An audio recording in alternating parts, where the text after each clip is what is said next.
One of the biggest drivers of mass immigration into the United States is the United States itself.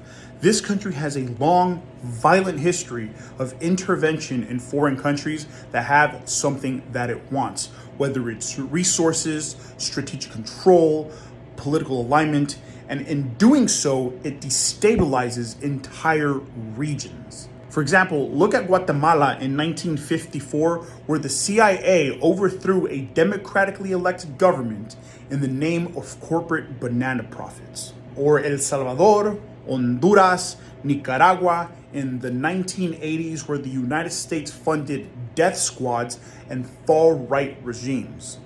Or more recently in Libya and Iraq, where American intervention left power vacuums that then bred chaos and mass displacement.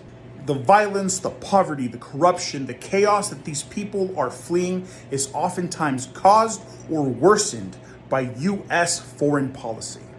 At the same time that the US is doing this, it's also constantly marketing itself through ads, through news, movies, culture, as the land of opportunity, where if you go and you work hard enough, you too can make it. So imagine this, your country's economy collapses, crime surges, jobs vanish, and all of this because of decisions that were made in Washington, D.C. And the only place you're told that you can escape to is the very country that caused it. And the people who are fleeing these conditions, they aren't lazy. They're survivors. They're fucking locked in because they need to be. They had to be able to survive the chaos created back home. And while they're here, they work harder. They work longer. Yeah, oftentimes they work for less. And they do it without complaint because that's how survival works. So just to be clear, mass immigration isn't some mysterious phenomenon that is just impossible to understand. It's often the direct consequence of US exploitation, interference, and imperialism.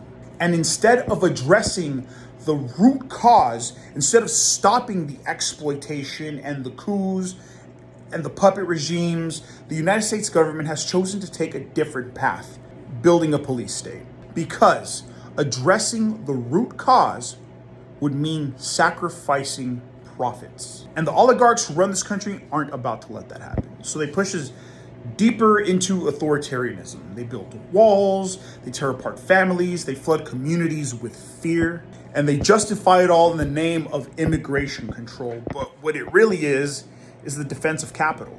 In the name of profit, the United States is becoming exactly what it raised us to hate. A country that kidnaps children, a country that throws people in cages, a country that silences dissent and protects the wealthy above all else. That is what radicalized me. That realization that everything that I was ever taught about this place is a lie. And as you're watching the news and you're coming to this realization also, I hope that it radicalizes you, because we need to wake the fuck up.